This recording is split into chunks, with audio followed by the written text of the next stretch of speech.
Hello guys, I'm Lester and nandito tayo ngayon sa Urban Deca Homes, Ortigas.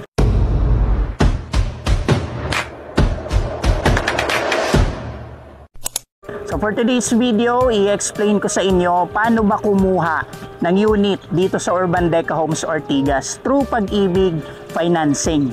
So kung ikaw interesado ka kumuha ng unit dito or may plano ka kumuha ng unit dito, kailangan mong tapusin yung video na to. Una, kailangan i-message mo ako mismo dito sa page para masagot ko lahat ng katanungan nyo, or pwede mo akong kontakin sa aking contact number na naka-appear dyan sa screen sa upper right corner. Pangalawa, kapag nasagot ko na po lahat ng questions nyo, pwede na tayo mag-proceed sa pre-evaluation. So ano nga ba yung pre-evaluation? Sa pre-evaluation po, dito natin malalaman kung pasok ka sa Pag-ibig Financing or magkano yung maximum loanable amount na pwedeng i-grant or i-offer sa'yo ng Pag-ibig Financing. So ang kailangan lang natin sa pre-evaluation is at least 2 months latest payslip mo kung ikaw ay nagtatrabaho, and kung ikaw nagninegosyo naman, kailangan natin ng ITR. Kailangan lang natin ng valid ID. Pangatlo, once na nakuha na natin yung result ng pre-evaluation, pwede na po kayo mag-proceed sa site viewing natin. So sa site viewing po, open kami from Monday to Sunday from 10 a.m.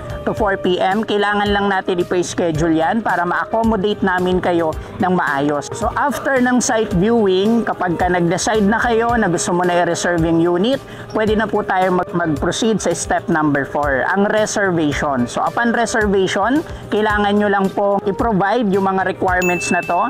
And then upon reservation din po, dito na tayo magsasign ng mga documents na kakailanganin natin. And syempre, dito na rin po tayo magpo-proceed for payment. After ng reservation, mag-aantay na lang po tayo ng 3 to 4 months process ni Pag-ibig. So sa 3 to 4 months process ni Pag-ibig po, makaka-receive kayo ng email or text para sa online seminar, and syempre, ino-notify din kayo ni Pag-ibig once na-approve na po yung housing loan nyo.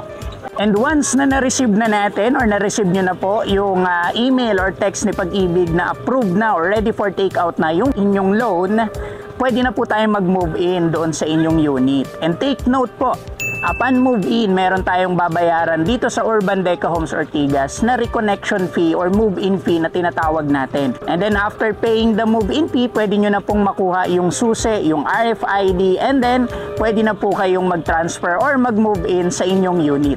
And good news po, yung first monthly amortization natin, mag-i-start yan 30 days after the approval date po kay Pag-ibig. Kapag tapos na yung process from site viewing to pre-evaluation to reservation and to approval ni Pag-ibig, congratulations, kasi you are now part of Urban Deca Homes Ortigas community. Thank you so much po and see you soon dito sa site.